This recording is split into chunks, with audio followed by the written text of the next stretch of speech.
Once this is all set and you're ready to go, we need to round the corners. For the moment, the hole that this goes in the sides has 1/4 inch rounded corners. Well, we need to match that or else it just won't fit. And we're going to use a 1/4 inch router bit, which has already been installed in this, whether you did it yourself or asked me to. But the thing that I needed to show is because this is bent and these are thin pieces of wood, that cutting tends to tear out right here as you're going uphill. So every cut we make needs to go downhill. So I'm actually going to start in the middle of thereabouts and go downhill, okay?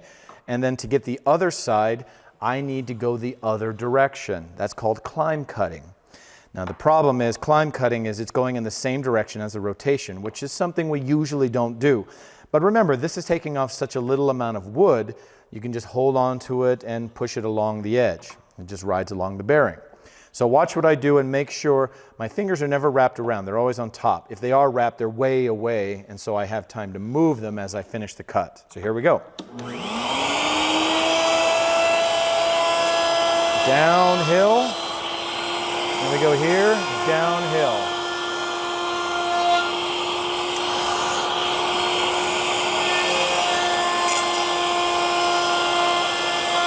See, and even that downhill, I got a little bit of a crack. Not bad, but a little bit.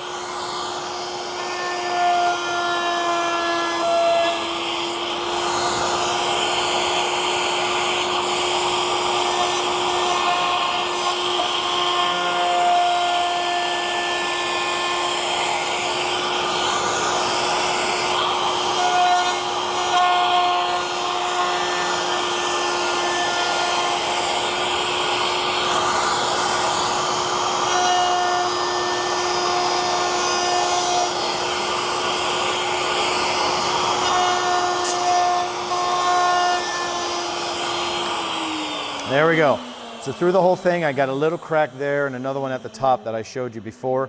Don't worry about it. We're going to sand and putty it to hide it as best we can. But remember, the harder the wood you're using, the more likely it is to crack. I don't want that to freak anybody out, but take your time and we'll just sand and correct it as we go. Now I brought you to this sander just because if this doesn't fit in, this is usually what we'll use to make it fit. So I know that my handle goes this way.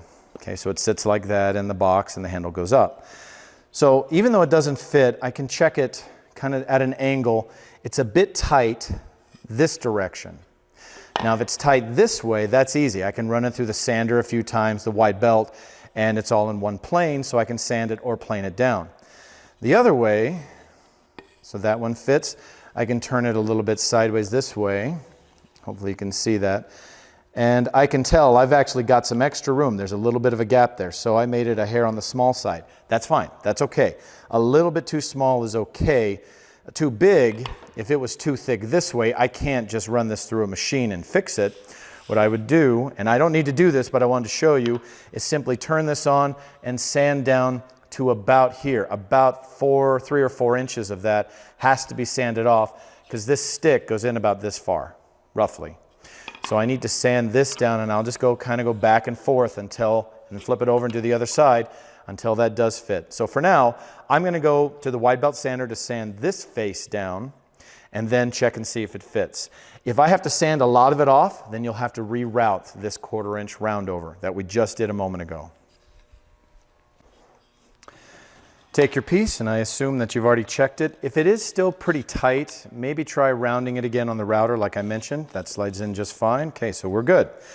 Now, I've tried this a few times, and it's really hard to get all 4 pieces and the handle in at the same time. So what we're going to do is glue up these 4, these pieces here, then we'll worry about the other side. So just take the end off and grab a little bit of glue.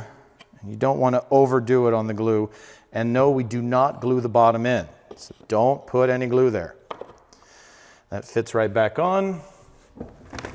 Then you take your nail gun, and this one has short nails in it. You don't need your super long ones. Hold it in tight. This is sometimes where it helps if you have another person. And the second shot, you want to leave it a little bit high. I don't want to match this because I'll probably stick it in the groove where this bottom went, and that'll push it out. So be careful about that. Okay, kind of hold that in place. And same on the bottom. I'm kind of pushing it in so that any gaps go away. So that's now in and it won't pop off, which makes life a lot easier. So in this case, let's just build it this way. Now I take my bottom and I put this together. Now we're still not going to glue it, not quite yet. So once that's in, put the stick exactly in the center. You can eyeball it or you can tape measure. It doesn't matter to me. If it's a little bit off one way or another, it's not going to make a big difference. But you can see we have a lot of extra here. So all I'm going to do is take a pencil and mark right there where each one is, add 3/4 of an inch and chop that off.